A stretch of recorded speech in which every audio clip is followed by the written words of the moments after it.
Wireless charging laptops వచ్చేస్తున్నాయి. ఇప్పటి వరకు వైర్లెస్ ఛార్జింగ్ సదుపాయం ఉన్న స్మార్ట్ ఫోన్లే చూసాం. ఇప్పుడు వైర్లెస్ ఛార్జింగ్ సదుపాయం వల్ల ల్యాప్టాప్ కూడా అందుబాటులోకి వచ్చింది. ప్రముఖ ఎలక్ట్రానిక్ ఉత్పత్తుల సంస్థ డెల్ లాటిట్యూడ్ 7285 పేరిట ఈ తొలి నోట్బుక్ కంప్యూటర్ను రూపొందించింది. ప్రపంచంలో వైర్లెస్ ఛార్జింగ్ సదుపాయంతో వస్తున్న ల్యాప్టాప్ ఇదేనని సంస్థ పేర్కొంది. దీన్ని లాస్ వెగాస్లో జరుగుతున్న వినియోగదారుల ఎలక్ట్రానిక్ ప్రదర్శన CES 2017లో కంపెనీ ఆవిష్కరించింది. స్మార్ట్ ఫోన్లతో పోల్చితే కంప్యూటర్లు, ల్యాప్టాప్ల్లో పెద్ద బ్యాటరీ సెల్లు ఉంటాయి.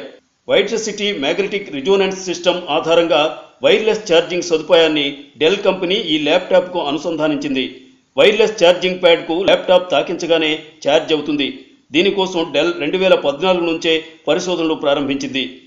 CESలో వైర్లెస్ ఛార్జింగ్ సదుపాయంతో కూడిన ప్రోటోటైప్ నోట్బుక్ను కంపెనీ ఆవిష్కరించింది. డెల్, వైట్సిటీ కంపెనీలు వైర్లెస్ ఛార్జింగ్ను ప్రపంచవ్యాప్తంగా వినియోగదారులకు అందించేందుకు ప్రయత్నాలు చేస్తున్నట్లు వైట్సిటీ CEO అలెక్స్ గ్రుజోన్ తెలిపారు.